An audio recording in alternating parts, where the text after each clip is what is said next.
जय श्री हरि। ओम नमो भगवते वासुदेवाय। आप सभी भक्तों पर लक्ष्मी नारायण की कृपा सदा सर्वदा बनी रहे। भगवान आप सभी की मनोकामना को पूर्ण करे। कहने वालों के, सुनने वालों के, हुक्कार भरने वालों के सभी की मनोकामना पूर्ण हो। प्यारे भक्तों, आज आप सभी श्रवण करेंगे भाद्रपद मास के कृष्ण पक्ष में पड़ने वाली अजा एकादशी की व्रत कथा।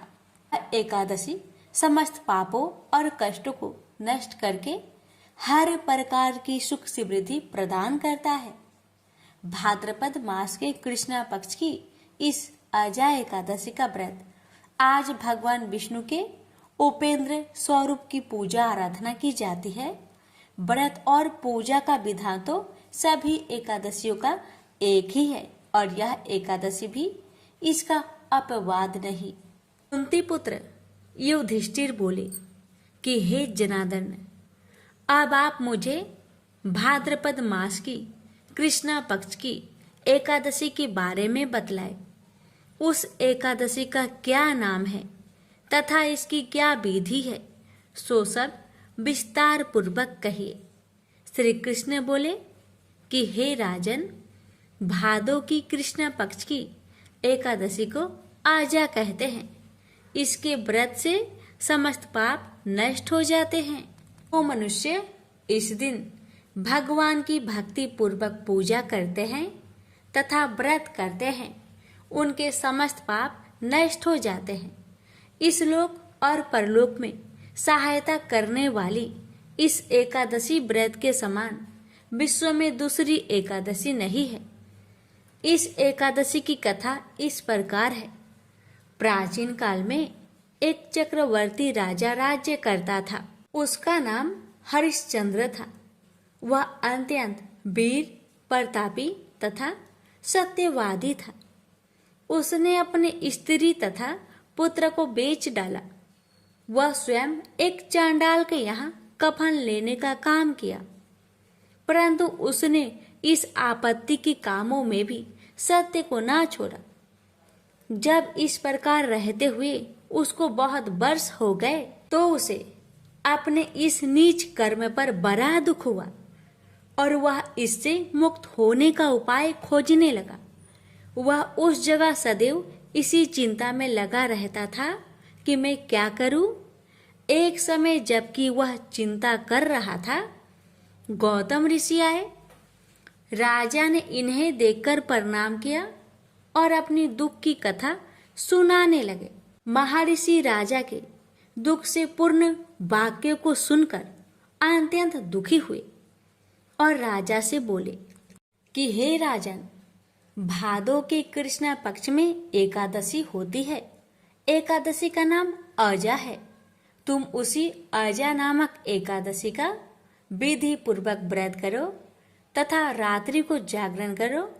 इससे तुम्हारे समस्त पाप नष्ट हो जाएंगे। गौतम ऋषि राजा से इस प्रकार कहकर अंतर्ध्यान हो गए। आजा नाम की एकादशी आने पर राजा ने मुनि के कहे अनुसार विधि पूर्वक व्रत तथा रात्रि जागरण किया। उसी व्रत के प्रभाव से राजा के समस्त पाप नष्ट हो गए। उस समय स्वर्ग में नगारे बजने लगे तथा पुष्पों की वर्षा होने लगी। उसने अपने सामने ब्रह्मा, विष्णु, इंद्र, महादेव जी आदि देवताओं को खड़ा पाया। उसने अपने मृतक पुत्र को जीवित तथा स्त्री को वस्त्र तथा आभूषणों से युक्त देखा। व्रत के प्रभाव से उसको पुनः राज्य मिला। अंत समय अपने परिवार सहित स्वर्ग लोक को गया। हे राजन, यह सब आजा एकादशी के व्रत का प्रभाव था।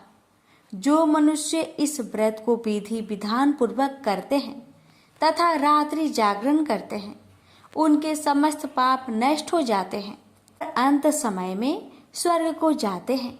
इस एकादशी की कथा के श्रवण मात्र से ही अश्वमेघ यज्ञ का फल मिलता है। प्रेम से बोलिए विष्णु भगवान की जय। एक बार भगवान विष्णु जी शेष नाग पर बैठे बैठे बोर हो गए और उन्होंने धरती पर घूमने का विचार किया। वैसे भी कई साल बीत गए थे। धरती पर आए और वह अपनी यात्रा की तैयारी में लग गए।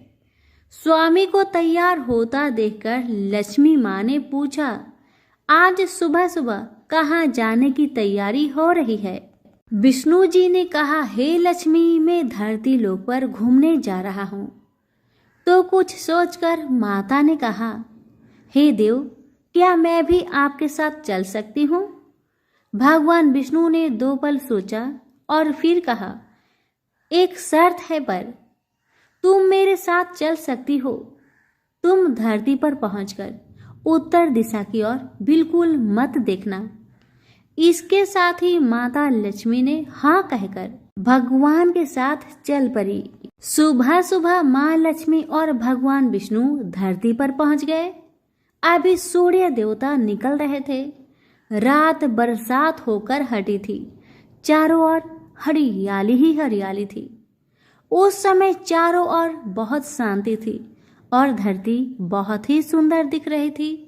और माँ लक्ष्मी मंत्र मुक्त होकर धरती को देख रही थी और भूल गई कि पति को क्या वचन देकर आई है, और चारों ओर देखती हुई कब उत्तर दिशा की ओर देखने लगी, पता ही नहीं चला।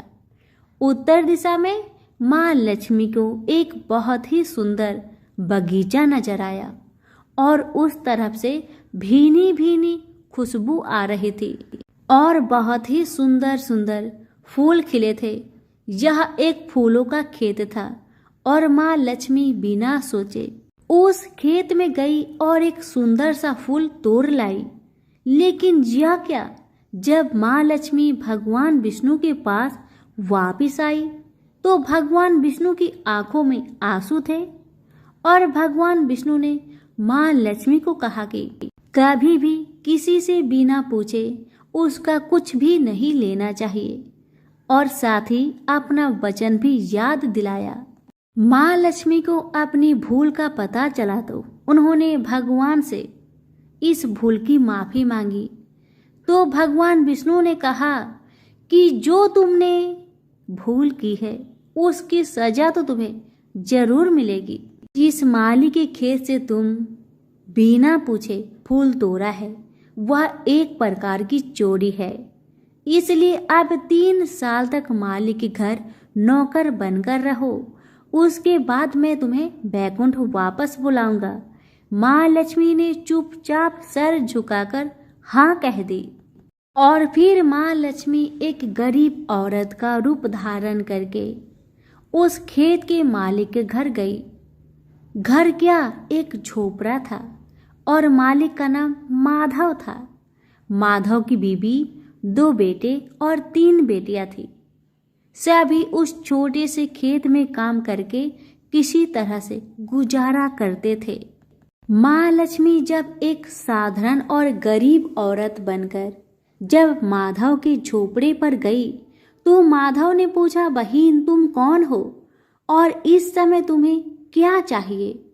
तब माँ लक्ष्मी ने कहा, मैं एक गरीब औरत हूँ, मेरी देखभाल करने वाला कोई नहीं।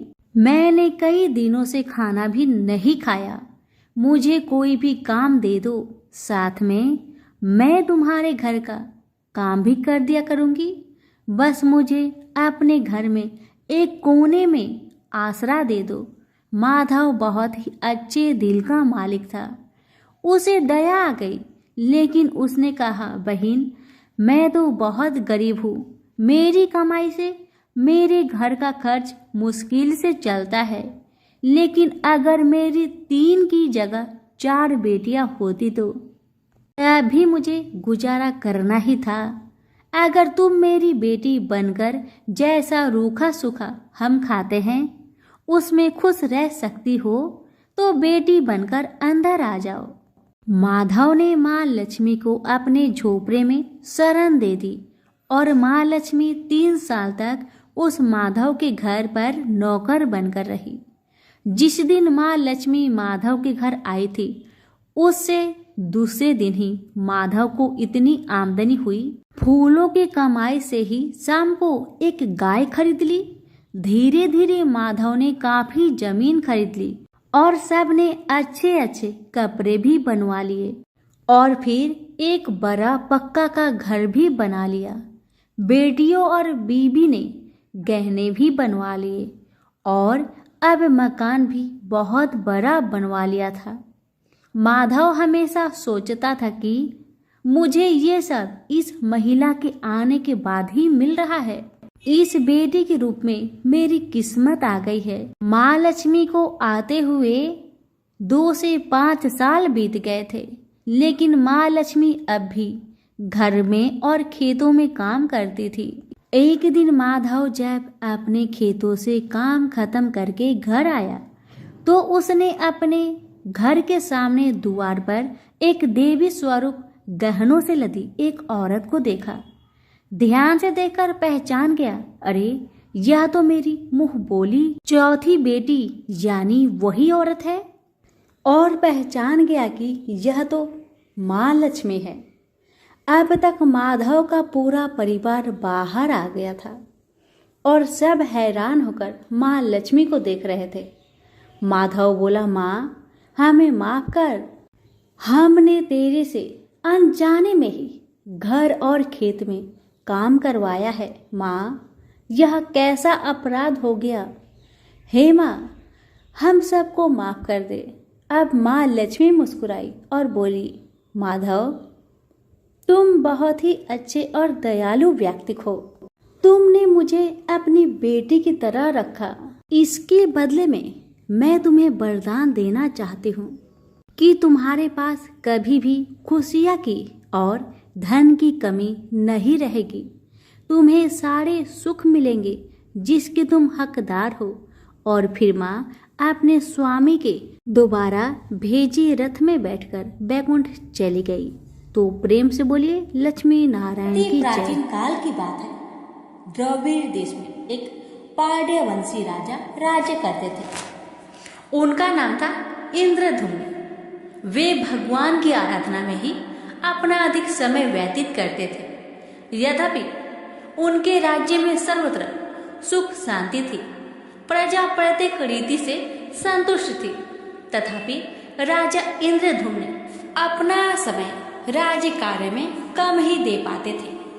वे कहते थे कि भगवान विष्णु ही मेरे राज्य की व्यवस्था करते हैं, अतः वे अपने इष्ट परम प्रभु की उपासना में ही दधचित रहते थे।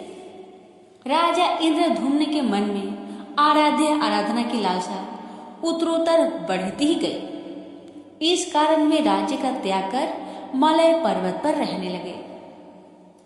उनका भेष तपस्वियों जैसा था। सिर के बाल बढ़कर जटा के रूप में हो गए थे। वे निरंतर परम ब्रह्मा परमात्मा की आराधना में तत्लीन रहते थे। उनके मन और प्राण भी श्री हरि के चरण कमलों में मधुकर बने रहते। इसके अतिरिक्त उन्हें जगत की कोई वस्तु नहीं सुहाती। उन्हें राज्य, कोष, प्रजा तथा पत्नी आदि किसी प्राणी या पदार्थ की स्मृति ही नहीं होती थी। एक बार की बात है, राजा इंद्रधुम्न प्रतिदिन की भांति स्नान आदि से निवृत्त होकर सर्वसमर्थ प्रभु की उपासना में तत्लीन थे। उन्हें ब्रह्मा जगत का तनिक भी ध्यान नहीं था। संयोग बस उसी समय महर्षि अगस्त्य अपने समस्त शिष्यों के साथ वहां पहुंच गए, लेकिन न पाद्य न अर्घ्य और न स्वागत। मौन व्रती राजा इंद्रधुम्न परम प्रभु के ध्यान में निमग्न थे। इससे महर्षि अगस्त्य कुपित हो गए। उन्होंने इंद्रधुम्न को श्राप दिया, इस राजा ने गुरुजनों से शिक्षा नहीं ग्रहण की है और अभिमान बस परोपकार से निवृत्त होकर मनमानी कर रहा है। ब्राह्मणों का अपमान करने वाला यह राजा हाथी के समान जड़ बुद्धि है, इसलिए इसे घोर अज्ञानमयी हाथी की योनि प्राप्त हो। महर्षि अगस्त्य भगवत दंभ इंद्रधुम्न को यह श्राप देकर चले गए। राजा इंद्रधुम्न ने इसे श्री भगवान का मंगलमय विधान समझकर प्रभु के चरणों में सिर रख दिया। क्षीर विद में 10 सहस्त्र योजन लंबा, चौड़ा और ऊंचा त्रिकूट नामक एक पर्वत था। वहां पर वैद्य अत्यंत सुंदर एवं श्रेष्ठ था। उस पर्वतराज त्रिकूट की तराई में ऋतुमान नामक भगवान वरुण का कीड़ा कानन था। उसके चारों ओर दिव्य वृक्ष सुशोभित थे। वे वृक्ष सदा पुष्पों और फूलों से लदे रहते थे। उसी कीड़ा कानन ऋतुमान के समीप पर्वत श्रेष्ठ त्रिकूट के गहन वन में हथनियों के साथ एक अत्यंत शक्तिशाली और अमित पराक्रमी गजेंद्र रहता था। एक बार की बात है, गजेंद्र अपने साथियों सहित तृष्णाधिक्य से व्याकुल हो गया। वह कमल की गंध से सुगंधित वायु को सुनकर चिताक्षर विशाल सरोवर के तट पर जा पहुंचा। गजेंद्र ने उस सरोवर के निर्मल शीतल और मीठे जल में प्रवेश किया। पहले तो उसने जल पीकर अपनी तृष्णा बुझाई, फिर जल में स्नान कर अपना श्रम दूर किया। तत्पश्चात उसने जल क्रीड़ा आरंभ कर दी। वह अपनी सूर में जल भरकर उसकी फुहारे से हाथनियों को स्नान कराने लगा। तभी अचानक गजेंद्र ने सूर उठाकर चित्कार की। पता नहीं किधर से एक मगर ने आकर उसका पैर पकड़ लिया था।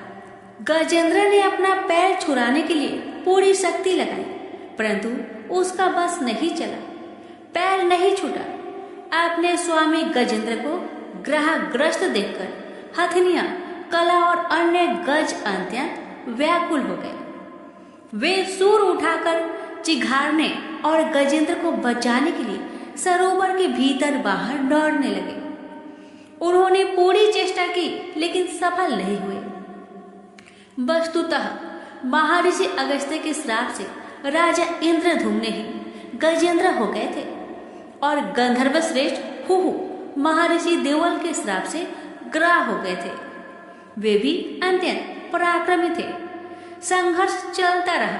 गजेंद्र स्वयं को बाहर खींचता और ग्रह गजेंद्र को भीतर खींच ले जाता। सरोवर का निर्मल जल कंदला हो गया था। कमल दल छत बिछत हो गए। जल जंतु व्याकुल हो उठे। गजेंद्र और ग्रह का संघर्ष 1 सहस्त्र वर्ष तक चलता रहा। दोनों जीवित रहे। यह दृश्य देखकर देवगण चकित हो गए। अंततः गजेंद्र का शरीर शिथिल हो गया। उसके शरीर में शक्ति और मन में उत्साह नहीं रहा, परंतु जलचर होने के कारण ग्राहक की शक्ति में कोई कमी नहीं आई। उसकी शक्ति बढ़ गई। वह नवीन उत्साह से अधिक शक्ति लगाकर गजेंद्र को खींचने लगा। असमर्थ गजेंद्र के प्राण संकट में पड़ गए। उसकी शक्ति और पराक्रम का अहंकार चूर चूर हो गया। वह पूर्णतया निराश हो गया, किंतु पूर्व जन्म के निरंतर भागवत आराधना के फलस्वरूप उसे भागवत स्मृति हो आई। उसने निश्चय किया कि मैं कराल काल के भय से चराचर प्राणियों के शरण सर्वसमर्थ प्रभु की शरण ग्रहण करता हूँ।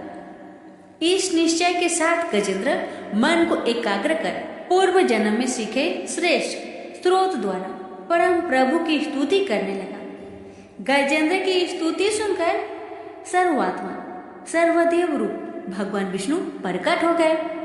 गजेंद्र को पीड़ित देखकर भगवान विष्णु गरुड़ पर आरूढ़ होकर अत्यंत शीघ्रता से उक्त सरोवर के तट पर पहुंचे। जब जीवन से निराशा तथा पीड़ा से छटपटाते गजेंद्र ने हाथ में चक्र लिए गरुड़ारूढ़ भगवान विष्णु को तीव्रता से अपनी ओर आते देखा।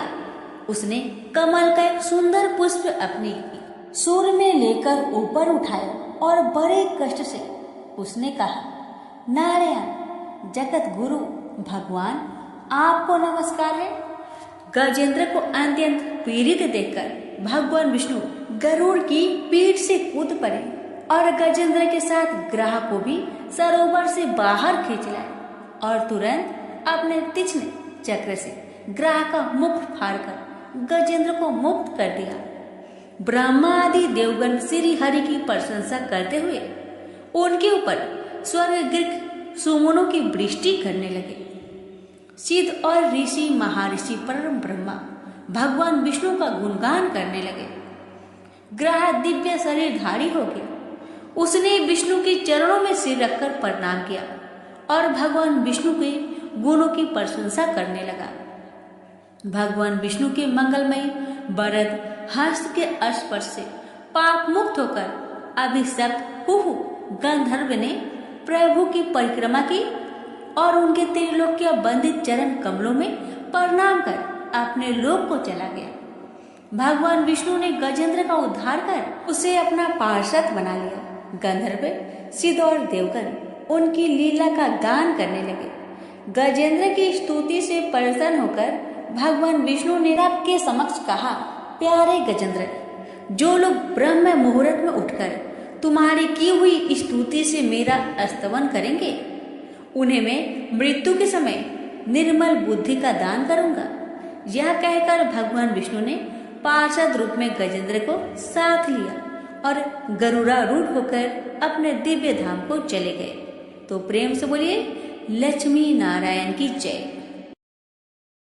पौराणिक कथाओं के अनुसार एक गांव में एक विधवा अपनी बहू के साथ रहती थी। उसकी बहू मंद बुद्धि वाली थी, जो अपनी भूख बर्दाश्त नहीं कर पाती थी और हमेशा खाने के लिए उतारू रहती थी। वह सबसे पहले उठकर खाना खाती थी, फिर घर के बाकी काम किया करती थी।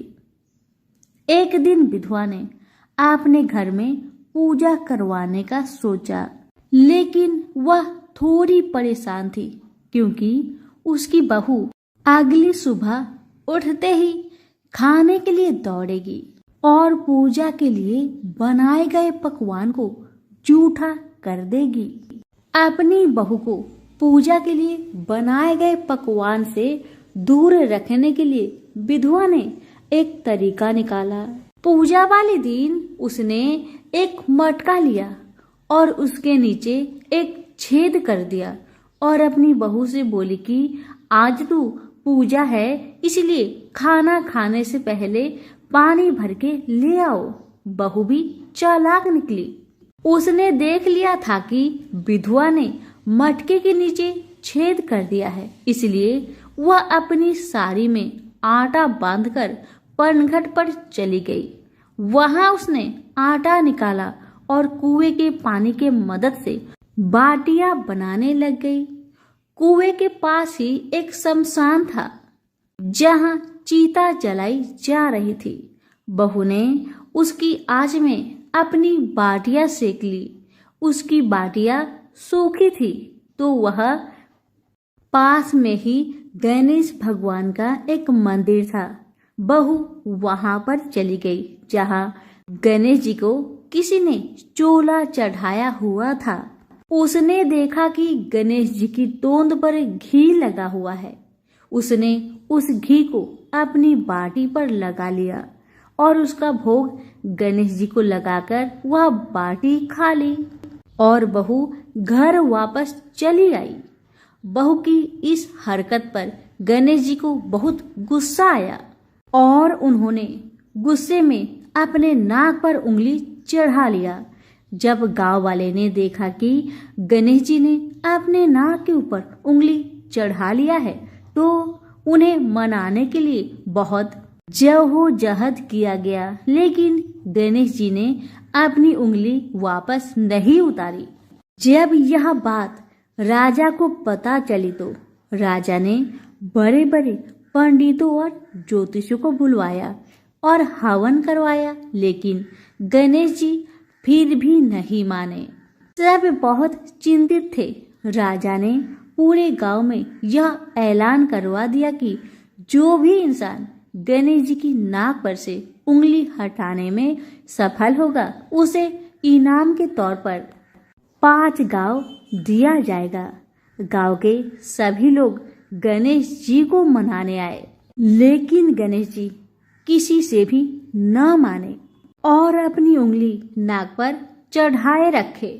अंत में विधवा की बहू बोली कि अगर सब उसे आज्ञा दे तो वह गणेश जी की उंगली हटा सकती है। उसकी बात सुनकर उसकी विधवा सासू माँ हंसने लगी और बोली कि जब बड़े बड़े विद्वान कुछ नहीं कर पाए तो वह कैसे गणेश जी को मना पाएगी। तब किसी ने बोला कि जब सब लोगों को मौका मिला तो उसे भी एक मौका मिलना चाहिए। फिर सभी लोग बहू को एक मौका देने के लिए मान गए, लेकिन बहू ने एक शर्त रखी। उसने कहा कि उसके घर से लेकर मंदिर तक पर्दा बांध दी जाए। सब लोगों ने सोचा कि इतना तो हो ही चुका है तो पर्दा बांधने में क्या जाता है। बहू के कहे अनुसार उसके घर से लेकर मंदिर तक पर्दा लगाया गया। बहू ने अपना दिमाग लगाया और वह अपने साड़ी की आंचल में मोगली छिपाकर मंदिर चली गई। अब बहू ने मंदिर में जाकर गणेश जी से बोला कि मैंने आपके तोंद से जरा सा घी क्या ले लिया, आपने अपने नाक पर उंगली चढ़ा ली।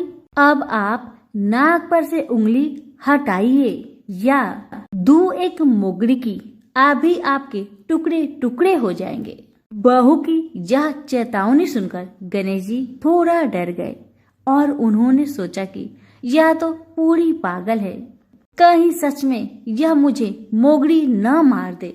अब तो गणेश जी ने बिना सोचे समझे अपनी नाक पर से उंगली हटा ली, जिसे देखकर गांव वाले बहुत खुश हो गए और बहू का जय जयकार करने लगे। राजा के ऐलान के मुताबिक बहू को 5 गांव इनाम में दिए गए। यह कथा सुनकर लोग गणेश भगवान से यह मांगते हैं कि वह भी उस बहू की तरह सबकी बात मान जाए और उनकी सभी मनोकामनाएं पूरी करे। तो प्रेम से बोलिए गणेश महाराज की जय हो। एक नगर में एक गरीब ब्राह्मण अपनी पत्नी के साथ रहता था। वह भिक्षा मांग मांग कर अपना जीवन गुजारता और भगवान की पूजा में लगा रहता था। वह उतने ही भिक्षा मांगता जिससे उसके और उसके परिवार का पेट भर सके। उस नगर का राजा बहुत धनवान था और ब्राह्मणों का आदर करने वाला था। राजा किसी भी ब्राह्मण को अपने महल से खाली हाथ नहीं जाने देते थे। दूर दूर से ब्राह्मण राजा के पास आते और मुंह मांगा दान लेकर आशीर्वाद देते हुए वापस चले जाते थे। एक दिन ब्राह्मण की पत्नी ने ब्राह्मण से कहा कि दूर दूर के ब्राह्मण राजा से मनचाहा दान लेकर चले आते हैं और तुम भी यहाँ रहकर राजा के पास नहीं जाते। जन्म भर मैं कंगाली का झक झेलूं, आज तुम जाओ और राजा से कुछ मांग कर लाओ। ब्राह्मण ने पत्नी को समझाते हुए कहा, तू तो बावड़ी है, हमें धन की क्या जरूरत, हमें इतना तो मिल ही जाता है जिससे हम अपना पेट भर सके, और राजा का धन तो अच्छा नहीं होता, वो हमें नहीं लेना चाहिए। ब्राह्मण की पत्नी जिद पर अड़ गई और बोली, मैं तुम्हारी एक भी बात सुनने वाली नहीं। कब तक हम कंगाली में जीते रहेंगे? तुम तो रोज माला लेकर बैठ जाते हो। अपने बच्चे को क्या खिलाएंगे और क्या पहनाएंगे? जब बच्चे दूसरे बच्चों को पहनते, ओढ़ते और खाते पीते देखेंगे तो उनका भी मन ललचाएगा। अब तुम राजा के पास जाओ, राजा बहुत भला व्यक्ति है, वो हमें मुंह मांगा दान जरूर देंगे। मजबूर होकर ब्राह्मण राजा के महल की ओर चल पड़ा, पर राजा उस समय महल में नहीं था। ब्राह्मण को वापस लौटना पड़ा। दूसरे दिन ब्राह्मण की पत्नी ने ब्राह्मण को फिर से महल में भेजा, परंतु राजा फिर से महल में नहीं मिला। तीसरे दिन राजा महल में गया और उसने ब्राह्मण का स्वागत किया और उसे आसन पर बैठाया और साथ में ब्राह्मण देवता से 2 दिन न मिल पाने के लिए क्षमा भी मांगी। राजा ने कहा, मैं आपकी क्या सेवा कर सकता हूँ? ब्राह्मण ने कहा, जो मैं मांगू वो आप दे सकेंगे? राजा ने कहा, हाँ हाँ कहिए, मैं आपकी क्या सेवा कर सकता हूँ? ब्राह्मण ने निवेदन किया, महाराज मैं कुछ और नहीं चाहता, बस आप मुझे अपने पसीने की कमाई से 4 पैसे दान में दे दीजिए। ब्राह्मण की बात सुन राजा बहुत हैरान हो गए और मन ही मन सोचने लगे कि मेरे महल में कितने सारे धन पड़े हैं पर मेरी मेहनत की एक कौड़ी भी नहीं है। राजा ने ब्राह्मण से कहा, आप मुझे 1 दिन का समय दे, मैं कल आपको आपका मुंह मांगा दान दूंगा। ब्राह्मण महल से अपने घर को खाली हाथ ही लौट आए। ब्राह्मण को खाली हाथ आता देख पत्नी बोली, क्या हुआ, राजा ने कुछ दिया नहीं? ब्राह्मण बोला, राजा ने कल देने के लिए कहा है। ब्राह्मण की पत्नी सोचने लगी, शायद इन्होंने बहुत सारा धन मांगा होगा और राजा को इसकी व्यवस्था करने में समय लग रहा होगा, इसलिए कल बुलाया है। दूसरी ओर राजा ने अपने राजसी कपड़े बदलकर फटे पुराने कपड़े पहने और मजदूर जैसा भेष बना लिया। जब राजा की पत्नी ने देखा और कारण पूछा तो राजा ने सब कुछ बताया। रानी बोली, मैं भी आपके साथ चलूंगी। राजा के हाँ कहने पर रानी भी पुरानी साड़ी पहनकर आ गई। इस प्रकार राजा रानी मजदूरी की तलाश में शहर निकले। लुहारों के मोहल्ले में जाकर राजा ने आवाज लगाई, किसी को मजदूर चाहिए? आखिरकार एक लुहार ने उन्हें बुला लिया, जो पहिए पर हाल चढ़ाने की तैयारी कर रहा था। उसने राजा से कहा, देखो तुम्हें पहले खलात ठोकनी पड़ेगी और जब आग आ जाए उसके बाद घन पिटना होगा। फिर रानी की ओर देखकर कहा, तुम्हें कुएं से पानी लेकर होदी भरनी होगी और कोयले वाले घर से कोयला लेकर भट्टी में डालना होगा। तुम दोनों के दिन भर काम करने के लिए मैं तुम्हें 2-2 आने दूंगा। अगर काम पसंद हो तो बोलो, नहीं तो अपना रास्ता नापो। राजा रानी लोहार के बताए काम को करने लगे। राजा खलात ठोकने लगा पर उसे काम ठीक से नहीं हो पा रहा था। लोहार नाराज होकर राजा को ठीक से काम करने के लिए कहता है। राजा जैसे तैसे अपना काम करने लगा। रानी भी कुएं से पानी भरकर लाने लगी। रानी के हाथ में फफोले पड़ गए। किसी तरह बड़ी कठिनाइयों से उसने पानी का हौज भरा। उसके बाद रानी कोयला लाकर भट्टी में डालने लगी। कोयला भरने के कारण रानी के गोरे गोरे हाथ और कपड़े काले पड़ गए। भट्टी में आग आने पर लुहार ने पात भट्टी में से निकालकर पहियों पर जमाई और एक घन अपने हाथ में लेकर और एक राजा के हाथ में देकर कहा, देखो बारी बारी से घन इस पर पटकना, हाथ इधर उधर ना होने पाए। राजा जोर जोर से घन पटकने लगा, लेकिन उसका निशाना ठीक नहीं बैठता था। कभी घन हाल पर गिरता तो कभी पहिए पर। मजदूरों का ऐसा काम देखकर लुहारिन बरबराती हुई आई और लोहार से कहने लगी, तुमने कहाँ से यह नौसिखिए मजदूर काम पर लगाए हैं? इनसे काम तो होगा नहीं। यह मजदूर तुम्हारा सब काम बिगाड़ देंगे। राजा रानी उन दोनों की फटाकर सुनते सुनते अपना काम मन लगाकर करते रहे। घन पटकते पटकते राजा का शरीर पसीना से तर तर हो गया और जोर शोर से सांस चलने लगी। रानी भी पानी भरते भरते और कोयला झोंकते झोंकते थक कर चूर हो गई। दोनों ने पूरे दिन बहुत मेहनत की। लुहार ने राजा रानी को 2-2 पैसे दिए, जिसे वो बड़ी खुशी खुशी लेकर महल आ गए। आज उन्हें पता चला कि मेहनत की कमाई कैसी होती है। राजा ने 4 पैसे अलग रख दिए और अगले दिन ब्राह्मण को बुलाकर उसे दे दिए। ब्राह्मण राजा को आशीर्वाद देकर घर लौटा और ब्राह्मणी से कहा, लो, मैं राजा के यहाँ से दक्षिणा ले आया हूँ। ब्राह्मणी खुश होकर दौड़ती हुई आई, पर जब उसने 4 पैसे देखे तो वह ठिठक कर रह गई और उन्हें दूर फेंक दिया। वो जल भूनकर ब्राह्मण से बोली, तुम जैसे दरिद्र राजा के यहाँ भी जाकर कुछ नहीं मांगा, शर्म भी नहीं आती। इतना कहकर रूठ कर चली गई और बहुत देर तक बरबराती रही। ब्राह्मण ने उन 4 पैसों को उठाकर तुलसी के पास रख दिए और सोचा, जब ब्राह्मणी शांत हो जाएगी तो जरूरत पड़ने पर ये सिक्के को उठा लेगी। परंतु कई दिनों तक पैसे वहीं रखे रहे और फूल बेलपत्र ऊपर से गिर गिर कर मिट्टी में दब गए। ब्राह्मण और ब्राह्मणी दोनों ही उन सिक्कों के बारे में भूल गए। कुछ दिनों के बाद तुलसी जी के घर में 4 पौधे उगे। चारों पौधे बहुत सुंदर थे। यह देख ब्राह्मणी रोज उसमें पानी डाल देती। 4 महीने बाद वो पौधे बड़े हो गए और उनमें फूल लगने लगे। फूल सूखने पर इनसे मोती झरने लगी।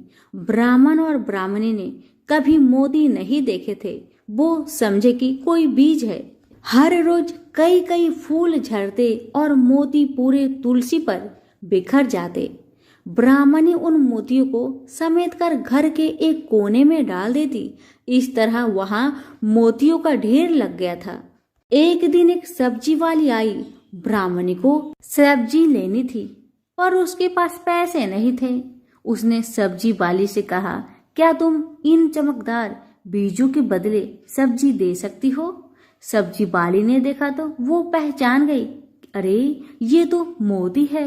उसने खुशी खुशी ब्राह्मणी को उन मोतियों के बदले उनकी मनपसंद सब्जी दे दी। अब से हर रोज ऐसा होने लगा। ब्राह्मणी और सब्जी वाली दोनों खुश थे। सब्जी वाली यह सोचकर खुश थी कि मुझे 1 पैसे की तरकारी के बदले हजारों का माल मिलता है, और ब्राह्मणी ये सोचकर खुश थी कि इस बीजों के बदले सब्जी मिल जाती है। इस प्रकार कई महीने बीत गए। उधर राजा के महल में कई राजहंस थे जो मोती चुगते थे। राजा का यह नियम था, जब राजहंस मोती चुग लेते थे उसके बाद ही राजा और उसका परिवार भोजन करता था। एक समय बाद राजा का सारा धन उन मोतियों और दान देने में खर्च हो गया। अब राजा को मोती खरीदने के पैसे तक नहीं बचे। यह खबर पूरे नगर में फैल गई। ब्राह्मण और ब्राह्मणी को जब यह पता चला तो उन्होंने यही विचार किया कि राजा बहुत दानी और नेक दिल है। उसने अपना सब कुछ दान कर दिया, यहाँ तक कि शायद उनके पास खाने को भी कुछ नहीं है। ऐसा हालत में हमें उन लोगों की सहायता करनी चाहिए। ब्राह्मण ने ब्राह्मणी से कहा, अगर तू कहे तो इसमें से कुछ बीज राजा को दे दूं। तू कहती है इससे सब्जी और खाने की चीज मिल जाते हैं। ब्राह्मणी ने कहा, हाँ, मैं रोज इसके बदले सौदा लिया करती हूँ। ऐसा कहकर ब्राह्मणी 1 टोकरी बीज भर लाई। ब्राह्मण राजा के पास पहुंचा और उसे वो मोती दिए और राजा को सारी बात बताई। राजा उन मोतियों को देखकर चौंक गया। उसने मोती राजहंस को दिए। राजहंस उन्हें चुगने लगे। यह देख राजा ने ब्राह्मण से कहा, एक एक मोती सैकड़ों रुपए का है। सच बताए, आपके पास इतने मोती कहाँ से आए? ब्राह्मण बोला, महाराज, ऐसे बीज तो हमारे घर पर बहुत है। और राजा को पूरी बात बताई। राजा अपने मंत्रियों के साथ ब्राह्मण के घर पहुंचे और उन चारों पेड़ों को देखा। पूछताछ में उन सिक्के वाली बात सामने आ गई। जब पेड़ों को देखा तो उनकी जड़ के पास वही सिक्के चिपके हुए थे। आज ब्राह्मण और ब्राह्मणी को मालूम हुआ कि उनके पास लाखों करोड़ों की दौलत है, जिसे वो साधारण बीज समझते थे। ब्राह्मण ने सोचा कि मेरे लिए यह धन किस काम का। ऐसा सोच ब्राह्मण ने सारे मोती राजा को दान में दे दिए। राजा की आंखें भी खुल गई। मेहनत के धन की कीमत उन्हें मालूम पड़ गई। उस दिन राजा ने प्रण कर लिया कि मैं खजाने के पैसे से 1 भी पैसा अपने खर्च में नहीं लगाऊंगा। अपना खर्च मेहनत करके चलाऊंगा। खजाने और ब्राह्मण के दान से राजा ने जनता का हित में कई धर्म कर्म के काम शुरू कर दिए। हे तुलसी माता, जैसे आपने ब्राह्मण परिवार पे अपनी कृपा बरसाई, वैसे ही आपकी कथा कहने वाले, सुनने वाले, हुक्कारे भरने वालों पर अपनी कृपा सदा बनाए रखे। तो प्रेम से बोलिए तुलसी मैया की जय हो। एकादशी की आरती। ओम जय एकादशी, जय एकादशी, जय एकादशी माता। विष्णु पूजा व्रत को धारण कर शक्ति मुक्ति पाता।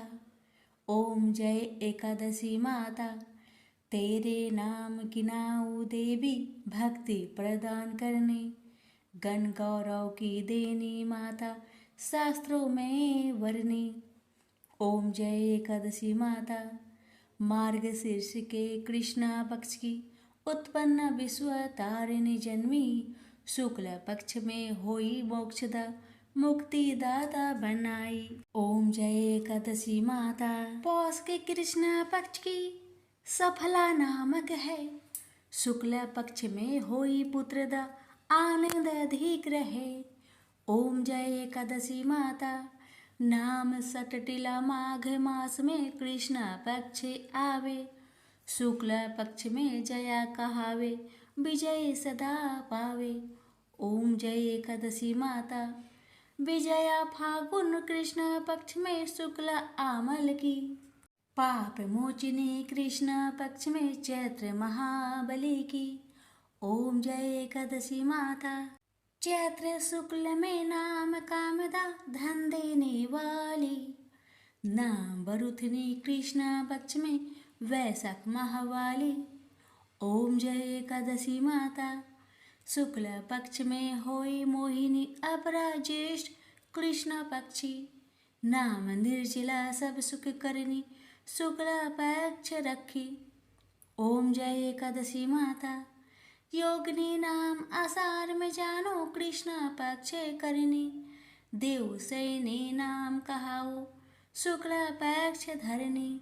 ओम जय एकादशी माता, कामिका श्रावण मास में आवे, कृष्ण पक्ष कहिए। श्रावण शुक्ला होए पवित्र, आनंद से रहिए। ओम जय एकादशी माता, अजा भाद्रपद कृष्ण पक्ष की परिवर्तनी शुक्ला।